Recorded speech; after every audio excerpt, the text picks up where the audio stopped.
Welcome everyone to today's webinar. Thank you so much for being here with us. I have the honor of being with two extinguished ladies, Paula and Beth. We will be going through best practices and communication for community associations. We're going to give it about 30 to 40 seconds to let everyone log in and get all the participants in before we get started. If you have any questions or if you'd like anything to be answered during the webinar, we kindly ask that you use the Q&A at the bottom or top of your screen. Feel free to put whatever questions you may have. Paula, Beth, or myself or Katie will get to the questions either in writing or we'll do our best to answer it during the webinar.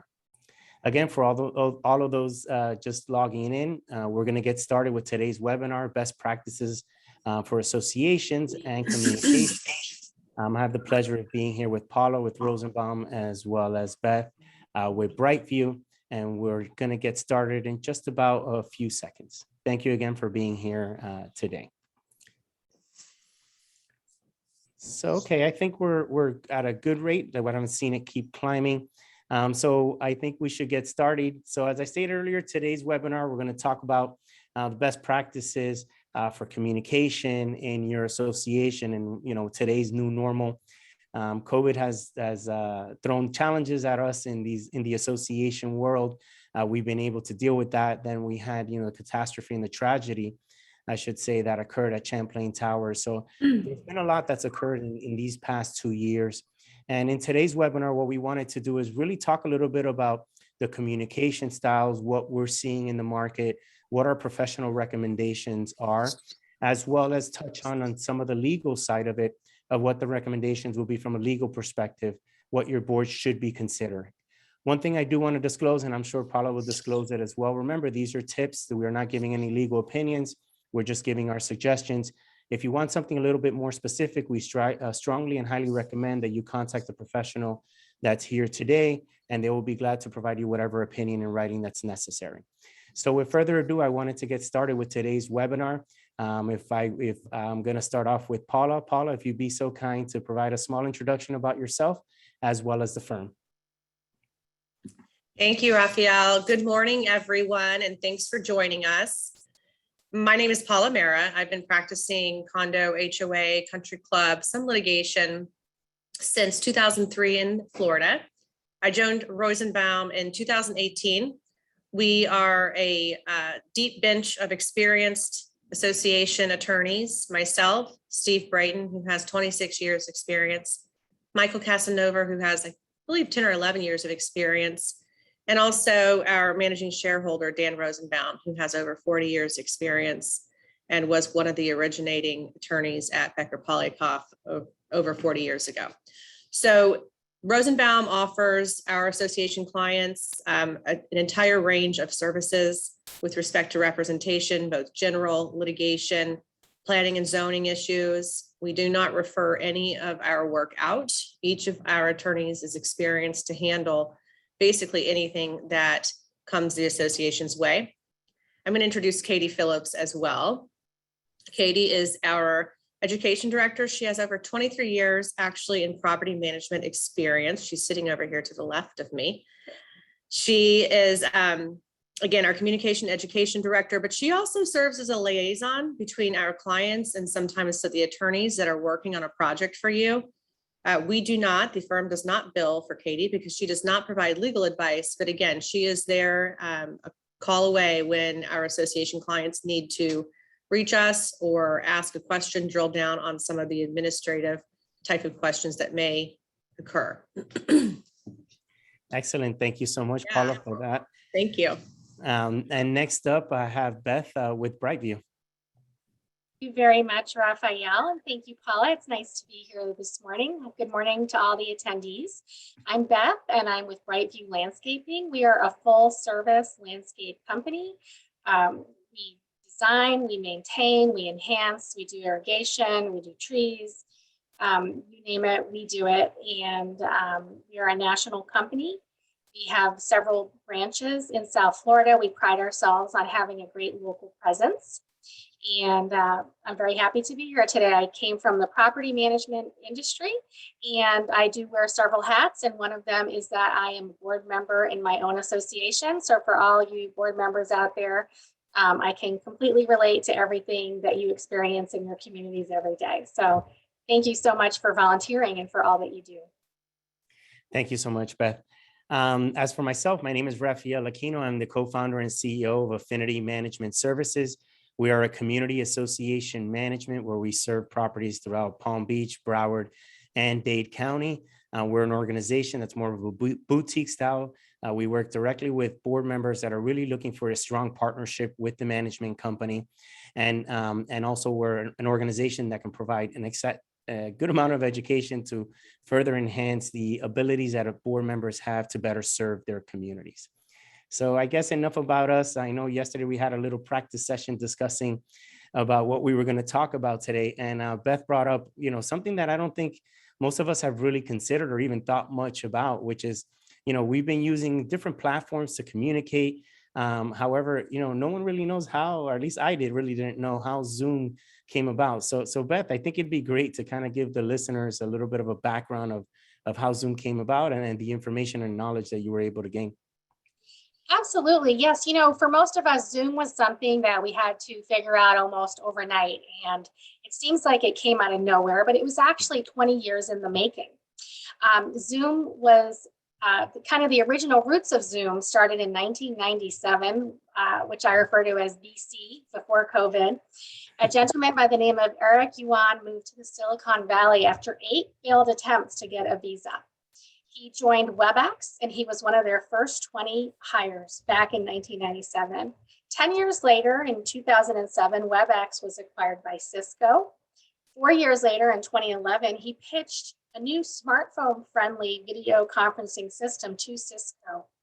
Cisco really didn't think that this idea had potential, obviously a very poor choice on their part. And so he left Cisco to establish Zoom. 8 years later, he took Zoom public, and we all know what happened in 2020. And, love it or hate it, Zoom does have a lot of positive things. It's very inclusive for our communities. Nobody is left out really with Zoom, and, attendance is up at a lot of the meetings, engagement is up in our communities. So it's turned out to be a very nice thing. Yeah, I would definitely agree. And there's a little golden nugget there for a lesson there that, just because someone tells you can't do something doesn't mean you shouldn't do it. And the same thing would go for our board members. If you have a good vision that you want to apply in your community, you can't just quit on it. You have to find, whatever resources are available to you, whether it be Zoom or whatever communication platform may exist, to promote your ideas and really get your board members, or I should say your residents, on board with the changes that you'd like to see. So Paula, technology, with what we've experienced so far, it's been exciting for our industry because we've seen now board members accept it. Before, there were certain communities or certain board members that just weren't too accepting of it. So we know it's not going anywhere. But Tony already has a question here, which is, how is it that associations, how are board members, they may have fatigue and with what's going on, but how should board members be managing what's going on with Zoom? And what are the legal requirements that board members should keep in mind if they want to continue hosting these board meetings using a digital platform? So it's interesting that you pointed out board meetings, and that's one type of meeting, right? So I'm going to differentiate when we talk about Zoom with a board meeting versus a members meeting. So everybody keep that in mind. Because there is a difference with respect to Florida statute. First and foremost, the board, to manage Zoom, needs to be aware and needs to make sure that it's still adhering to Florida statute. And during the pandemic last year, I should say April, March 2020, when we were under a lockdown order and different emergency orders in Florida, the platform of Zoom was obviously very helpful because it allowed our associations to still meet, whether it was a Zoom board meeting or a Zoom members meeting. At that time, we were still operating, of course, under Florida statute, which actually provides that the association's meetings should have a location, and didn't provide a virtual location to satisfy that statutory requirement. But keep in mind, we also had the emergency orders, and we also had the emergency powers under 617 and 720, 718 that were in play, which allowed the association board to manage Zoom and to then hold those meetings fully virtual. Now we have kind of moved into and transitioned to a different place. And that different place is we are now under, yes, Palm Beach County has an emergency order in place, but it's non-specific. Like the prior emergency orders were very specific with respect to masks or meetings of groups more than 10, meetings of groups more than 50, et cetera. But now we just have an emergency order here in Palm Beach County, which again is non-specific. And the emergency provisions with respect to 718 and 720 have now been removed from the board's tool chest, if you will.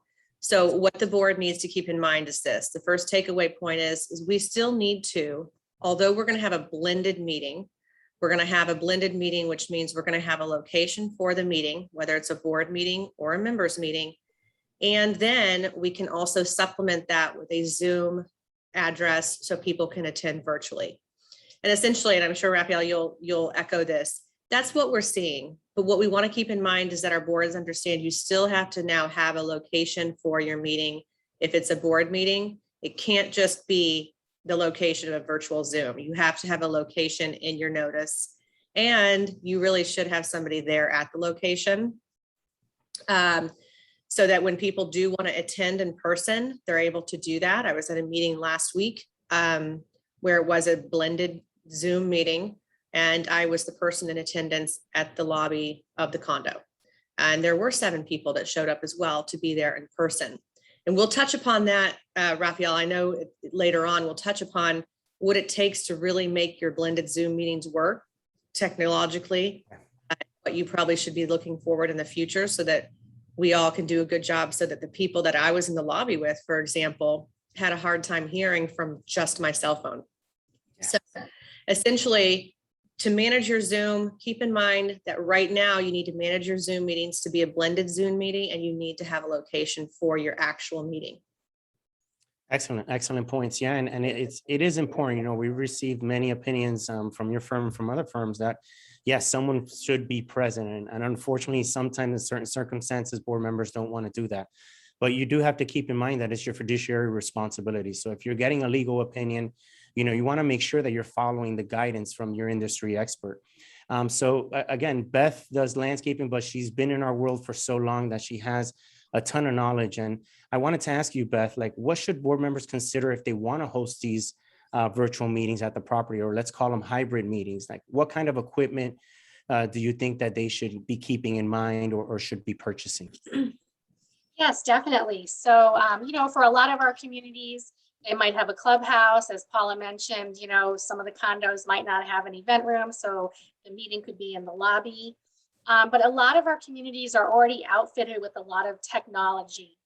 And so the key is to figure out how to leverage, you know, that existing technology, or determine what new technology needs to be brought in to make sure that the meeting is effective, successful, and inclusive.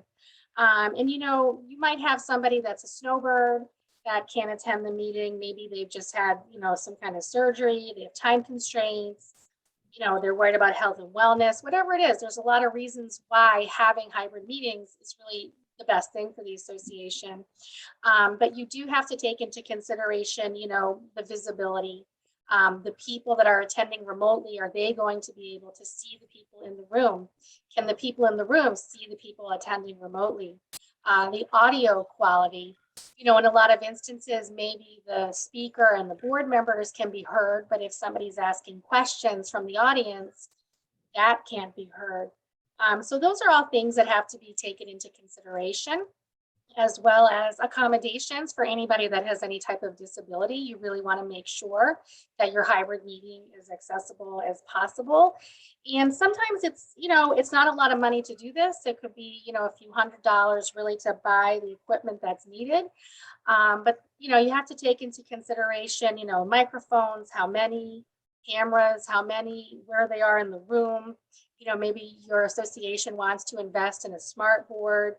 You know, there's a lot of different things that can be looked into. And really, you know, our teachers have been doing this, you know, over a year now, and they figured it out. So, you know, we can really learn a lot of lessons from them as to how to make this work and the different methods to use.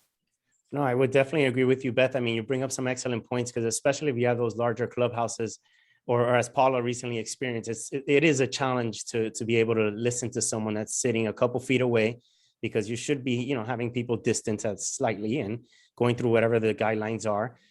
So, just purchasing some simple things. You don't have to get really fancy, a microphone, some cameras. And nowadays with the price of TVs are so cheap, you could get a 50-inch TV for a fairly reasonable price. So I do strongly believe that it's something that associations should be considering if they haven't already made the move. Because as you mentioned, you have snowbirds, you have so many different types of individuals and investors. The more members that you're able to get to attend your meetings, the more that you're able to communicate with your residents and show them the positive impacts that you're making to the community, and the better the buy-in is going to be for whatever improvements or whatever big decisions you need to make. So Paula, I actually have a question here from Dina, which I know that this has come up is, let's say one of the communities that has a meeting space, that has a normal meeting space. And unfortunately, or I should say the meeting space has been closed because of COVID. The board decided we want to keep our common areas closed. Bit of a technical question. Do they still have to have one person present to be able to hold a meeting, or what would be your opinion on that? So my opinion on that is braced within the fact that we are no longer under the emergency powers of 718, 720, unfortunately. And also couple that with the division did not get really, and of course the division governs condos and co-ops more so than HOAs. But even during COVID, the associations did not have a lot of guidance with how the division would even treat that situation during the full-blown emergency orders pandemic, when we're actually operating under emergency powers. So I do believe that the association presently is under the situation that lends itself to where we have to have a physical location, and you should have individuals that are there at the physical location. If you have area restraints, square footage restraints, all those types of things, I think that it's a case-by-case basis for each of my associations to determine how best to suit those individuals who want to appear in person. Because I do believe that, again, we're going to follow Florida statute so that we don't, if you're a condo, you don't have somebody complaining to the division. And if you're an HOA passing an important amendment package, let's say, you don't have somebody challenging that package because they wanted to appear in person and they weren't able to vote their proxy because they were going to in person or vote their ballot in person. So the direct answer to that question is yes, you should have someone on location, and ultimately you should be able to facilitate individual members attending in person. Yeah, I know. I would definitely agree with you there. And it goes to show the importance for the board members and managers that are on the call to really reach out to your attorney and get their opinion and suggestions when you're having these kinds of challenges. Because if you're managing an older community, you may have decided to close the common areas, but then you have to understand if you're going to be making decisions, how are you going to be making those decisions? So again, it's very important that we rely heavily on our industry experts, whether it be landscaping, whether it be the law firm, or whether it be management, depending on what the issue is, to be able to provide you that opinion and suggestion so that your board makes the right decision for your community. So Beth, I wanted to touch with you because there's so many platforms, and now that we're on the topic of communication, we're talking about Nextdoor, we have Facebook, there's Instagram, there's TikTok, and I'm sure there's more things that the teens are using that we have no idea that they're using. Could you give us, what's your opinion with regards to the communication? How should board members be communicating with their residents when it comes to these kinds of platforms? Yeah, so, most importantly, is making sure that communication is clear, consistent, frequent, regular, that the communication coming from the property management company to the residents, is consistent.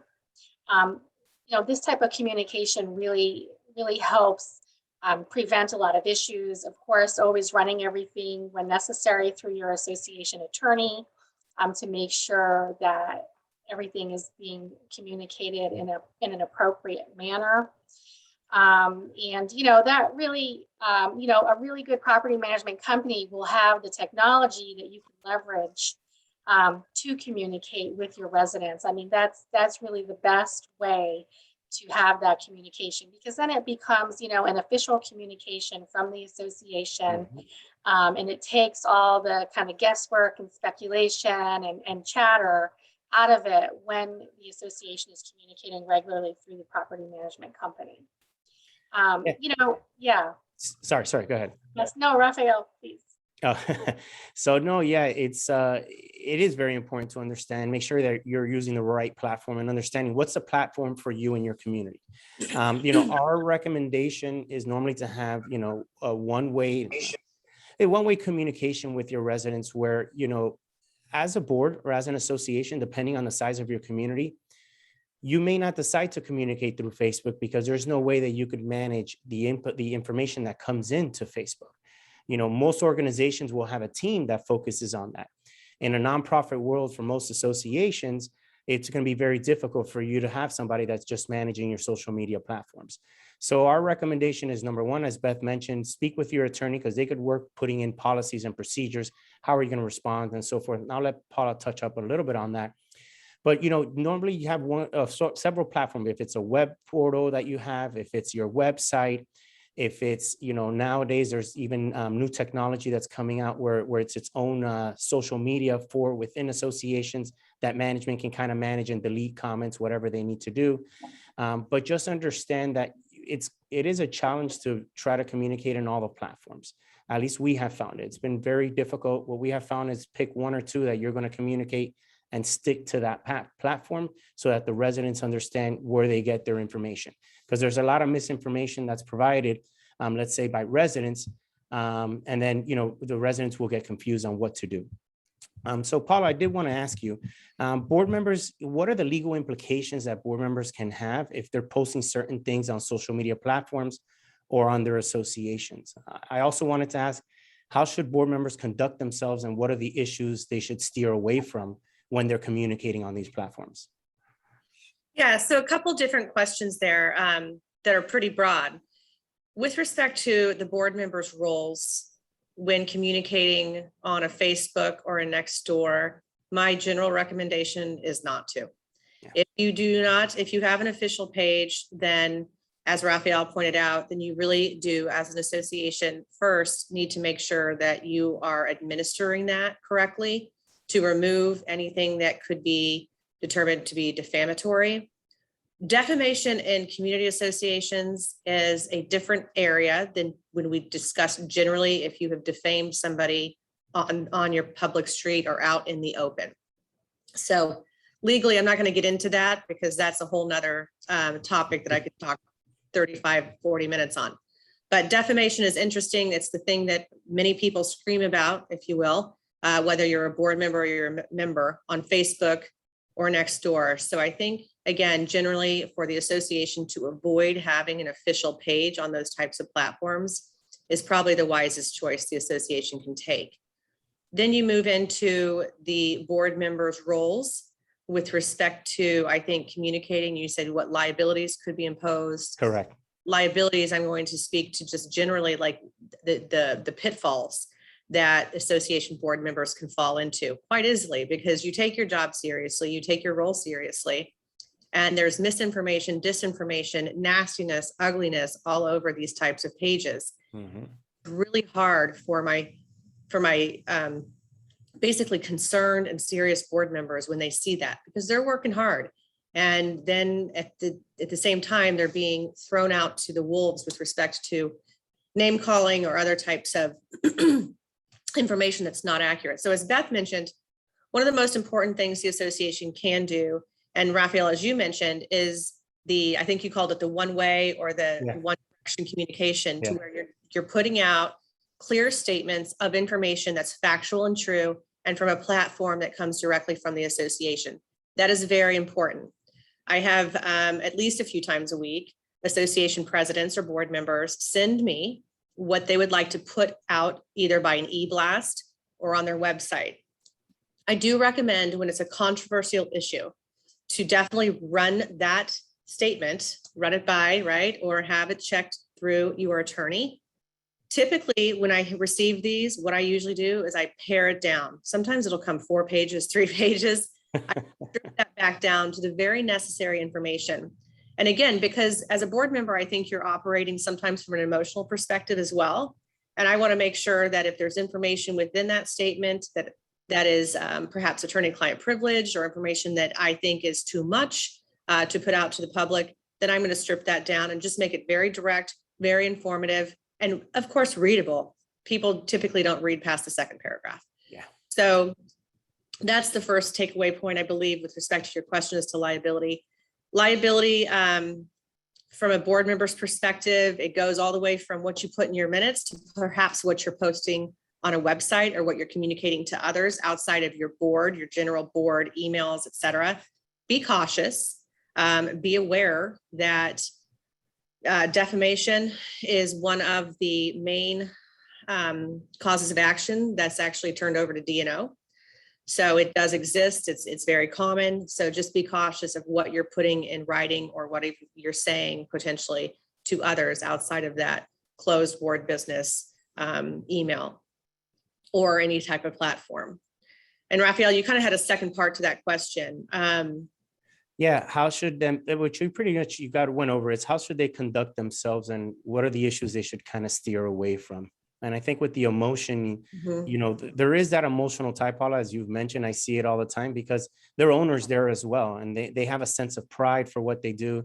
And our experience has been similar to yours, where board members, most are really wanting to do the right thing. And when you have that small 5 to 10% that want to cause the issues, you know, it brings up all the internal challenges that you all of the pain that you don't want to deal with, and sometimes you let it out. But I think that was a great suggestion that you mentioned. It's just having someone else read it, have it the attorney read it to make sure that there's no implications, because most of us know we're in a new world, like we call the webinar, and we really don't we don't read as much as we used to, right? We're used to videos, quick 2 or 3 minutes, and then we lose the attention. And the same thing is going to happen with residents.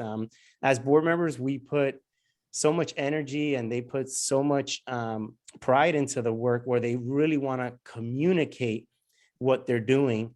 But sometimes it just one email is not enough. Sometimes it's better just to do, as we were speaking yesterday as a group, of, you know, a weekly update, whatever it may be, a weekly quick little bullets here. This is what we're doing as a community. These are the challenges that we're having. You know, I like to coach our regionals and our board members to really try to take a positive approach. In my experience, you'll get more, you know, as the saying goes, you'll get more with honey than vinegar. Take more of that approach, because you'll realize that you'll get a significant amount of residents that will support you when you're going through these challenges because of the way that you've communicated to the community. Don't let that 5 to 10% hold you down from the great work that you're doing as a board member. So I wanted to remind the listeners that we are going to be going through a Q&A. We're going to kind of switch gears here from communication more to operations. So if anything comes up, please use a Q&A and we'll do our best to answer your questions. So I want to switch gears here a little bit now more into the operation of the association. You know, Florida is going through, you know, it's an amazing time in Florida. Real estate values are out the roof. There's people moving in from all areas of the United States. They want to be here in the Sunshine State. So, you know, as board members, there's a responsibility, even outside of people wanting to move here, there's a responsibility of maintaining your associations. But as more associations get built, there's that competitive where you're competing against your neighboring association. So what am I saying with all of this? You know, what are associations? I'm going to start with you, Beth, especially on the landscaping side, because I know we're seeing it on the HOA side. What are you seeing with regards to landscaping? What are some of the best practices now that we're in really the high season of landscaping? And if there's an association that's looking to make a change, what are the things that they should be looking for when it comes to a landscaping company? Absolutely. So, you know, one of the things that we're seeing in the landscaping is the trend where communities are looking to take things to the next level. You know, maybe people are home more, they're really starting, you know, they've been looking much more closely at the landscaping. Maybe they want to sell their home, or they've noticed that, you know, home prices are going up.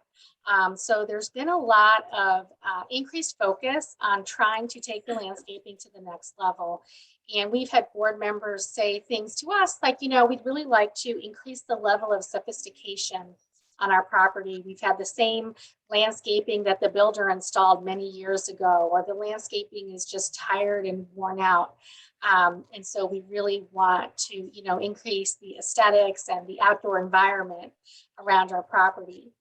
We're also, another interesting trend is there's a lot of pressure from the insurance companies that the landscaping be better maintained. So in a homeowners association, there's instances where the homeowner is informed, through the increased use of drones, hey, the association's trees are too close to your roof. Before we renew your policy, the association needs to trim those trees. So it's like all eyes all of a sudden are on landscaping. It's tremendously increased focus. Communication in landscaping is extremely, extremely important.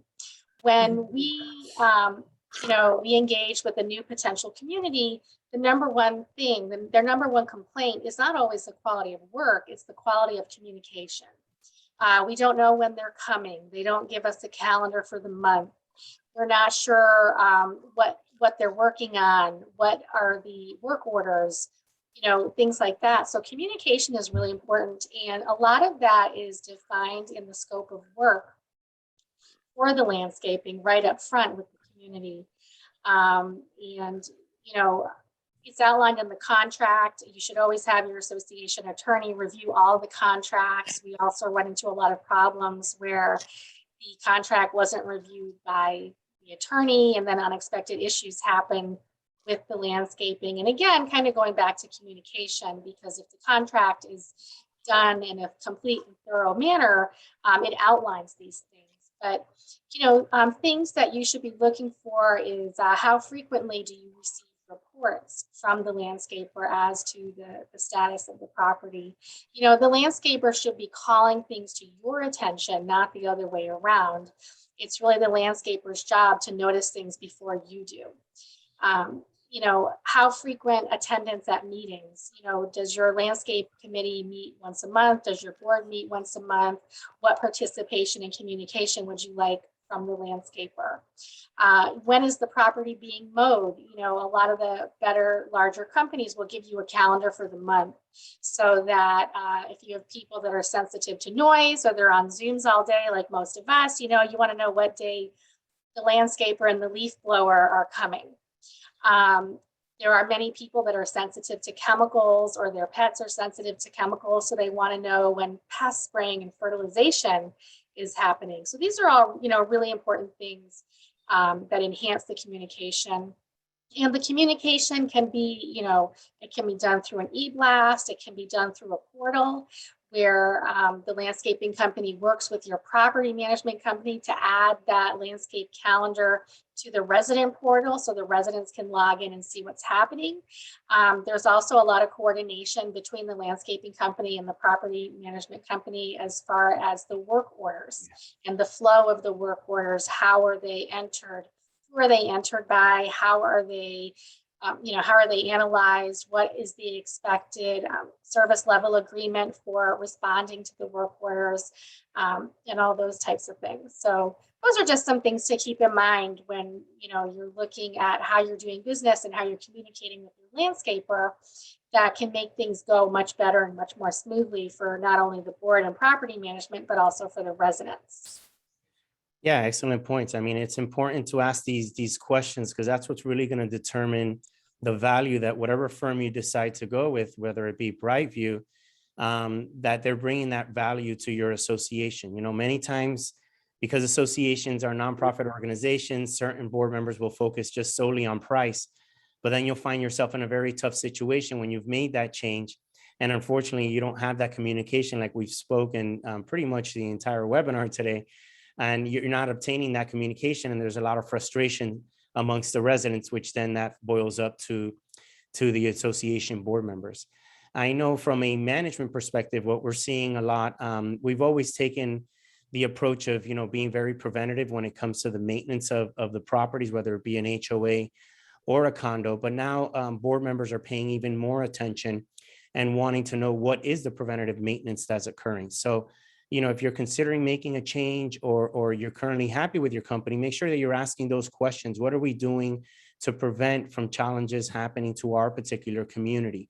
What are the steps that we're taking to make storm drains are cleaned? What to make sure this life safety equipments are being checked, roofs are being checked, anything that is necessary now that we're in the midst at the peak of hurricane season. So, as board members, as you get educated and you gain more knowledge on what you should be doing as board members, make sure you're taking note and applying some of these concepts, because you'll find that when you're working with the true industry experts, your lives are going to be a little bit easier. We can't take off all the weight off your shoulders, but we'll do our best to take most of it off.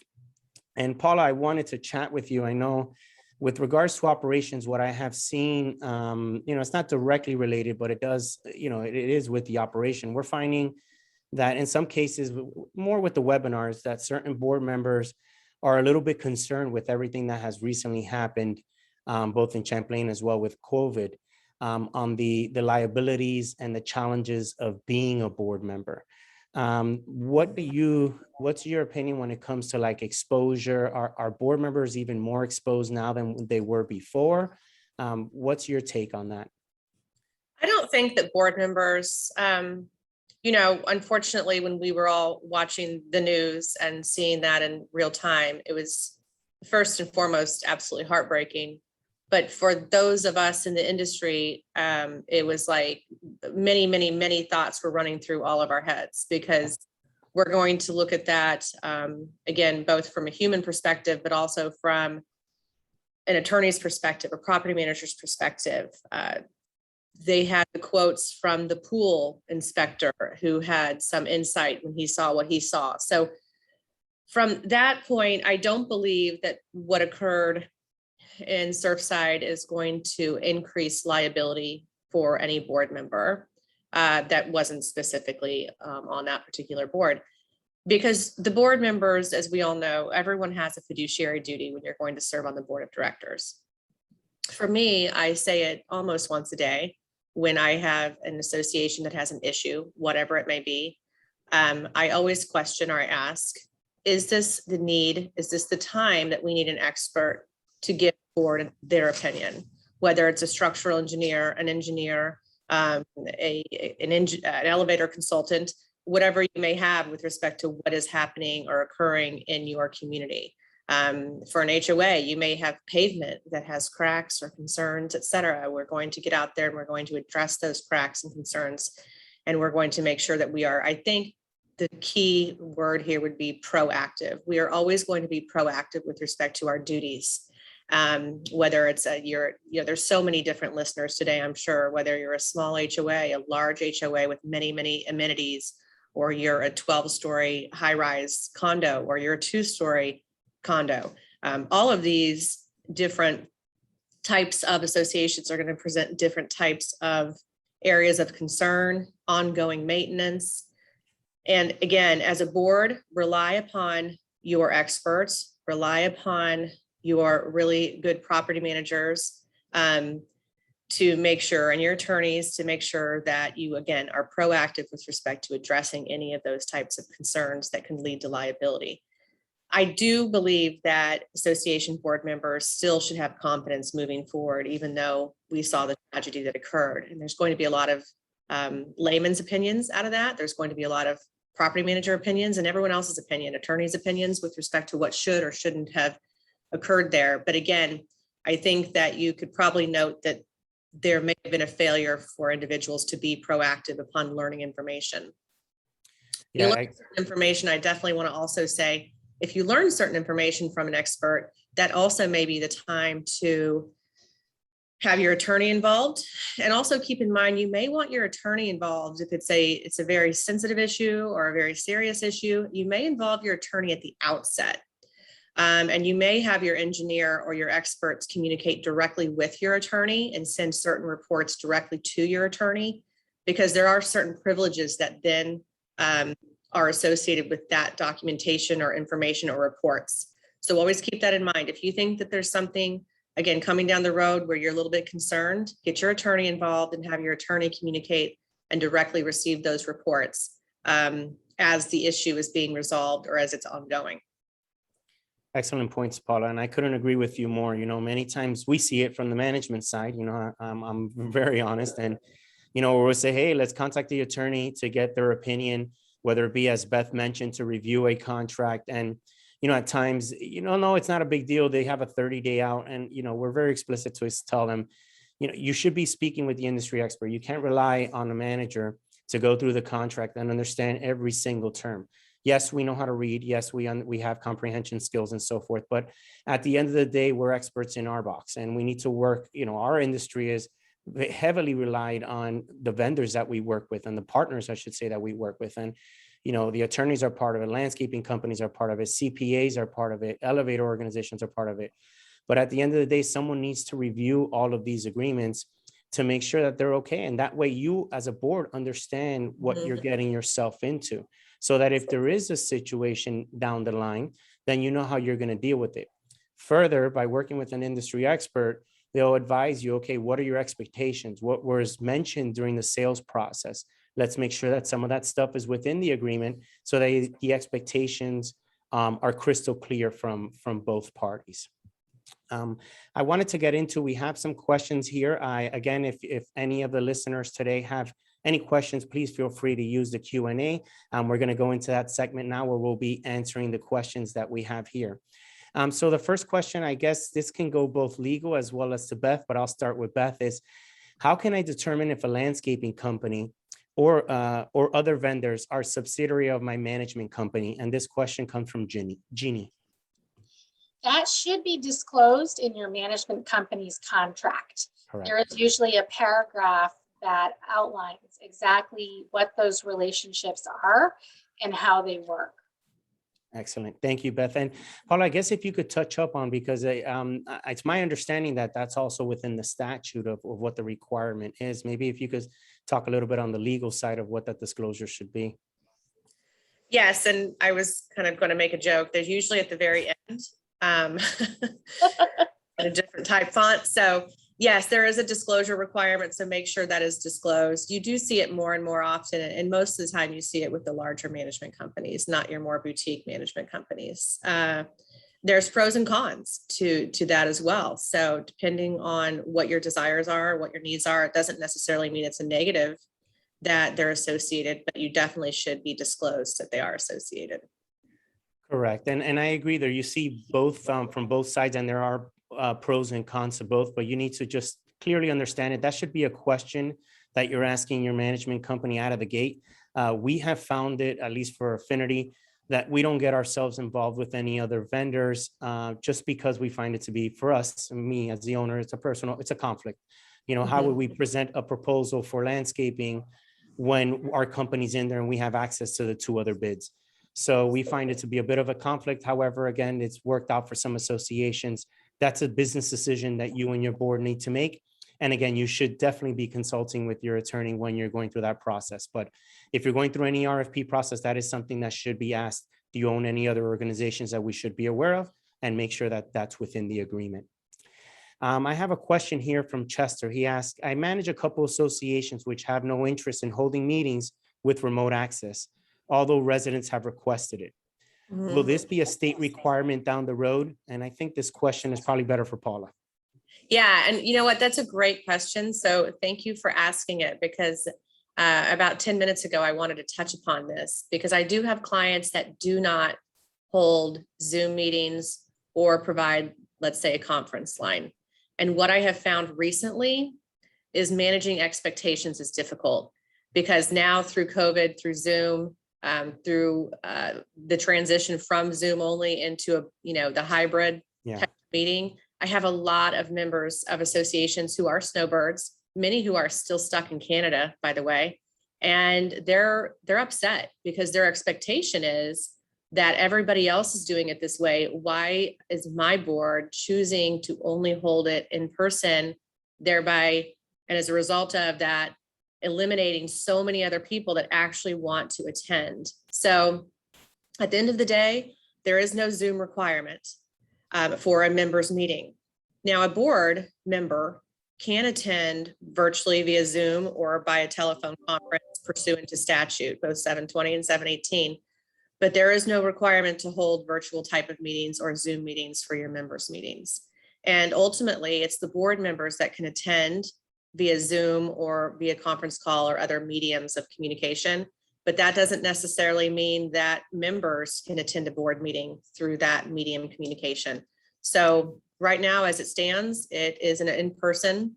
But again, the whole presentation today is about communication. And in my own personal opinion, I believe it's important to expand the manner in which we can communicate with people, especially again, because we're still during this particular time, an increase in COVID infections, et cetera. So my personal recommendation is to be inclusive and to provide a format via Zoom or telephone conference, which by the way, can be a little bit disorganized because everyone talks at once. But definitely be inclusive and to expand the association's desire, in a sense, to hold those meetings where more people can attend.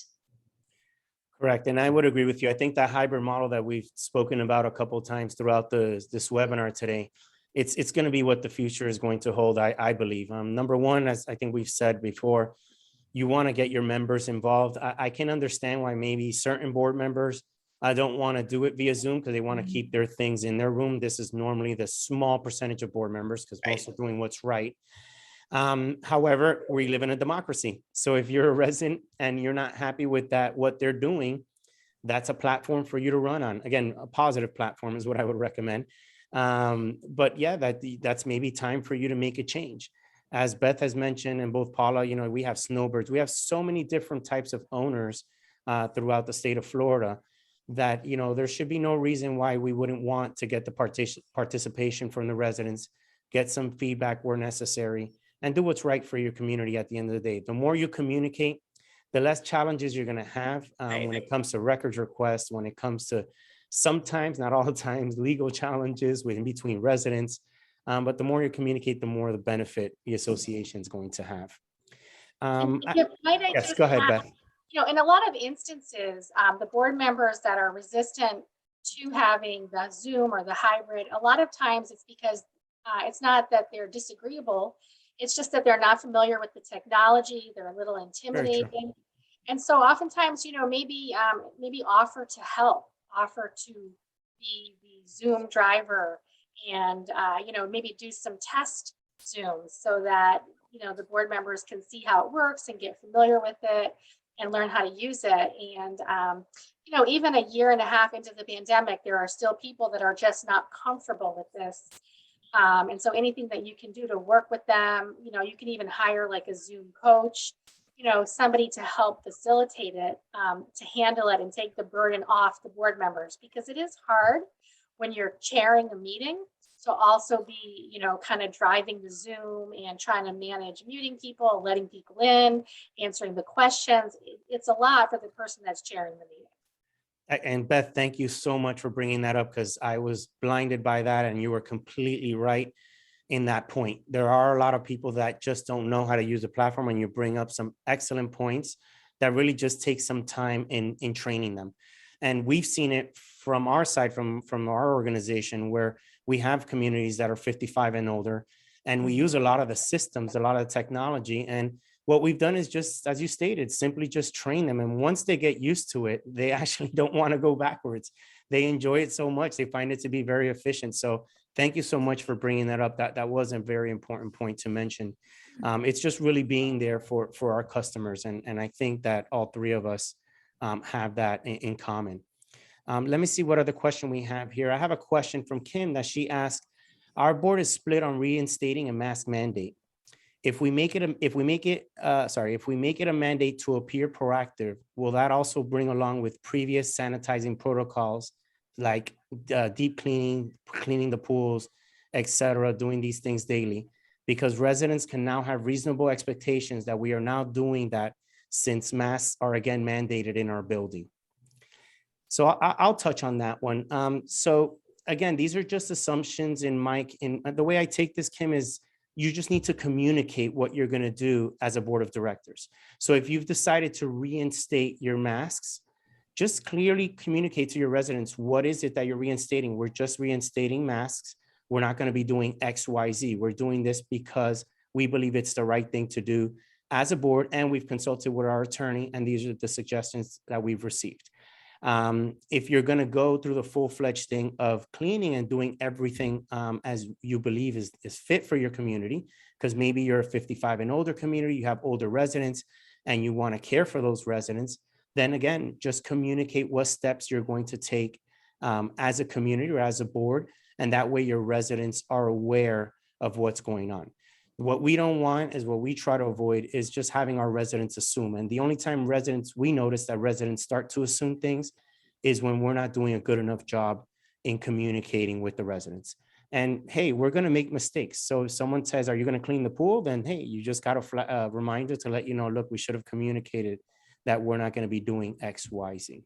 That's my opinion. I don't know if you ladies want to touch up on anything. I just want to, I want to touch up on the fact that if you're going to require masks in your common areas or in your association facilities, in my opinion, it should be done as a rule. So you're going to notice that board meeting and adopt the rule with respect to mask wearing. You're not going to make a unilateral decision as a couple people on the board and then go post it without a properly duly noticed board meeting to implement that rule, because in a sense, it really truly is a rule at this point in time and not operating under or adhering to a government mandate. Correct. Excellent point.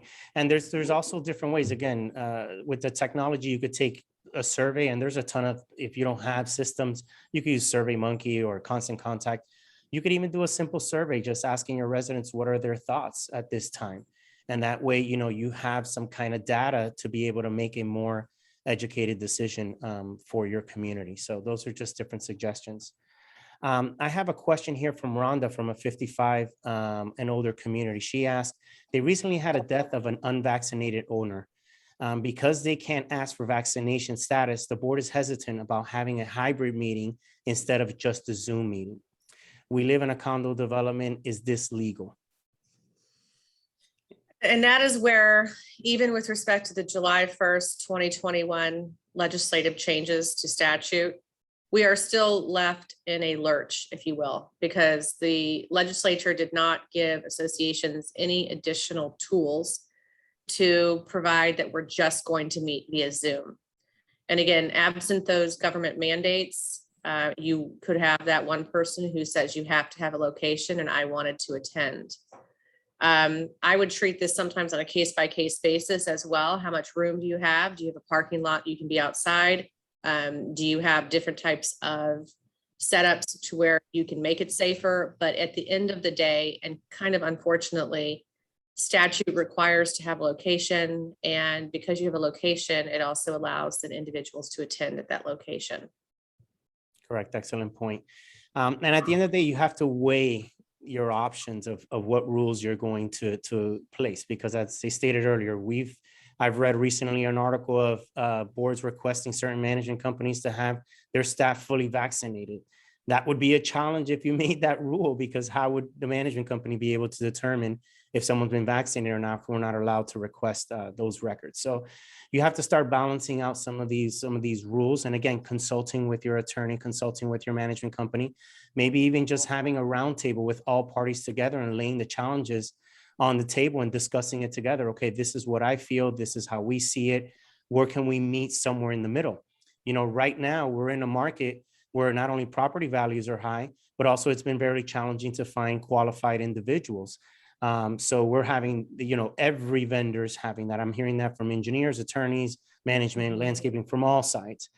So you have to bring that into the equation when you're making these decisions, because sometimes we want to make these rash decisions just to do what we believe is right, but we don't understand everything else that's involved when we're making these decisions. So it's important to bring everyone together, have a discussion, lay out what the challenges are. You should be able to have serious conversations with your vendors.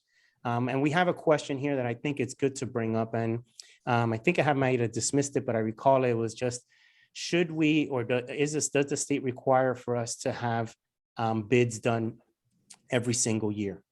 My opinion, I could be a little bit biased, but my opinion is I do believe in loyalty. If you've worked with the vendor for a while and they're doing what's in their contract and what is outlined, then, I don't necessarily see the need. Now, if you want to keep things right and you want to maybe every 3 to 4 years do a bid to be able to see that the pricing is bared with what the market bears, then of course, but you always should keep in mind what's the value, not the price, what's the value that that vendor brings to your association. Because you may be able to save 3, 5, 6%, but then you realize that you're missing some of the major benefits. And I see this from an attorney side where, you don't have the abilities of having that connection with the attorneys, where it's just, here's my secretary and so forth. I see it from a landscaping side where they're maybe too small and they're not be able to provide you the tickets that Beth was talking about. So you have to weigh all these things when you're making these kinds of decisions of making a change. I don't know if you ladies wanted to touch up on anything on that topic. If not, I'll jump into another question. I don't have anything to add to that. I think you're right with respect to, I hear oftentimes, whether it's a major concrete restoration contract, vendor, or other really substantial bids, we always have a member of the association, not necessarily a board member, but a member questioning the board's choice of bids. And we all know that we are, as a board, not obligated to choose the lowest or cheapest bid.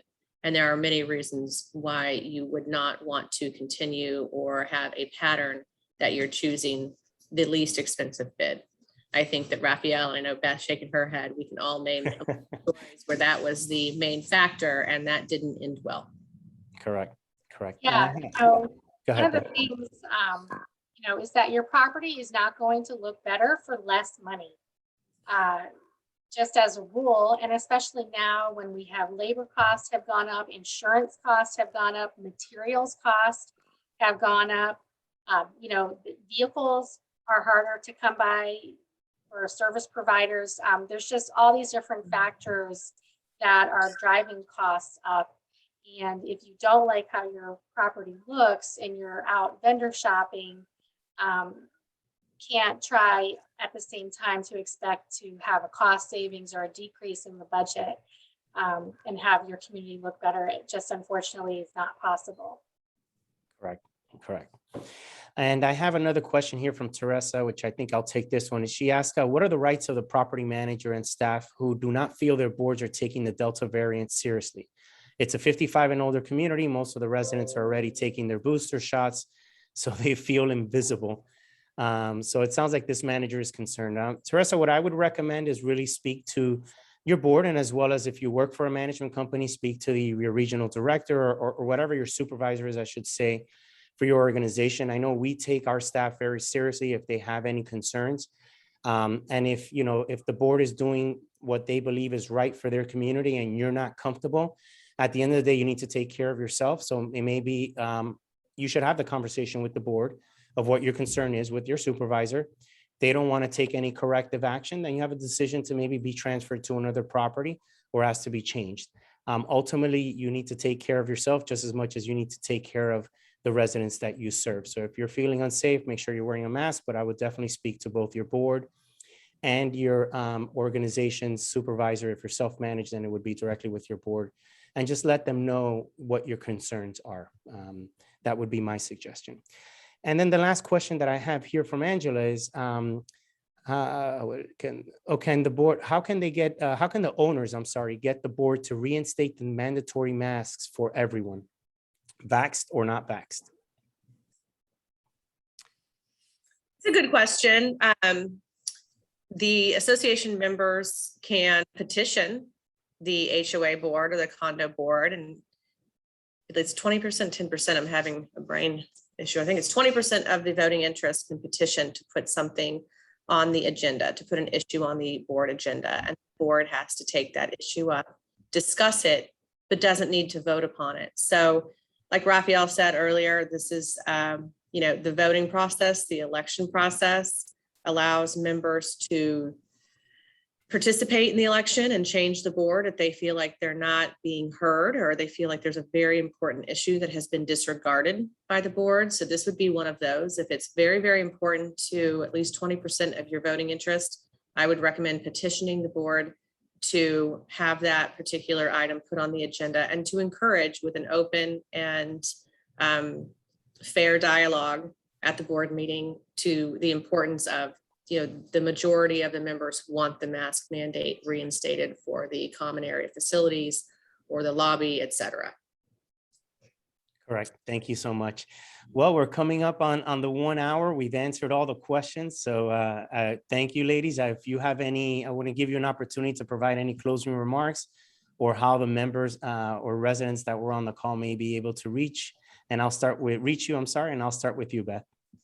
Well, thank you so much for having me, and thank you for everybody who joined us today for staying on. I see a lot of familiar names, so it's nice to see everybody here. A lot of people that have been on our prior Zooms with Affinity. So, thank you very much. Really appreciate it. And, communication is so important to everything. And it was really nice to be able to have this webinar today, just focusing on communication. Great. Thank you so much, Beth. Paula? Thanks. Thank you, everyone. Thanks, Raphael and Beth, for participating today, and all of our listeners. I do believe communication from where I sit is really, truly key. There is a lot of different ways as a board member that you can essentially train yourself or become better at communicating or become more organized in your board meetings. And I always recommend and encourage board members to take that approach, because I do believe at the end of the day, it does make your volunteer job a lot easier. So again, communication is great, and it really filters through and is the underlying weave of everything that we do with communication, as far as the administration of the association, the operation of the association, landscaping, all the vendors that you work with. So it is great. I'm happy to be here today. And you guys know how to reach me if you're looking for a change of attorneys or you guys have simple questions. I'm going to go back really quick to talk about contracts, even if they're simple. Most of the time, because I like to mention this all the time in our webinars, is if you're working with an attorney, you're working with our firm, you work with me, typically, even if it's a $7,000, $8,000 minor contract, I always encourage my clients, just call me and say, Paula, do not make a project out of this. I don't want to see some huge amount on the bill for this $8,000 pool finishing contract. Because even with those smaller contracts, there is a lot of liability that can be associated with any work that you do if you're a condo or HOA or co-op. And what I'll say to my client is, this is what I'm going to do for you. If I see something scary, I'm going to let you know, and then we'll go from there. But I'm going to at least make it to where I can provide you a pretty quick addendum that's going to offer additional protections to that 1 or 2 page proposal that you're working under. And Great. again, Excellent points. Great way to wrap up. So what I wanted to say was basically, when it comes to communication, keep in mind, both ladies have spoken about communicating with your residents. I want to kind of give the point of communicating also with your vendors. If you're having any challenges, just lay the challenges out on the table. Be very specific of what the concerns are. Also, make sure to highlight what they're doing well. Again, if you take a positive approach to your leadership, you're going to find that you're going to get more from what you need from that particular vendor, and they're going to be able to work around your particular challenges or their particular challenges to address your particular concerns. I understand that you don't get paid for what you do, and it becomes frustrating when something's not getting done. As long as you're giving someone, like I like to say, coach in, coach out, you're giving them an opportunity, a second, third, they're not correcting, it's time to make a change and send it out to bid and make whatever changes you decide or deem that's right for your particular community. Lastly, I wanted to thank the both ladies that are here, Paula as well as Beth, for being on the webinar. I feel honored to be alongside the two of you. You're very well recognized in the industry, and the wealth of knowledge that you provided today really says a lot about how you want to push our industry forward. And lastly, I wanted to thank the two ladies that always work behind the scenes for us, Katie and Ashley, for helping put the webinar. And to all the residents and board members that attended today, thank you for taking that step to gain additional knowledge within our industry. It says a lot about you, and it says a lot about your leadership skills. Thank you, and we'll see you at our next webinar. Have a great day. thank you. You.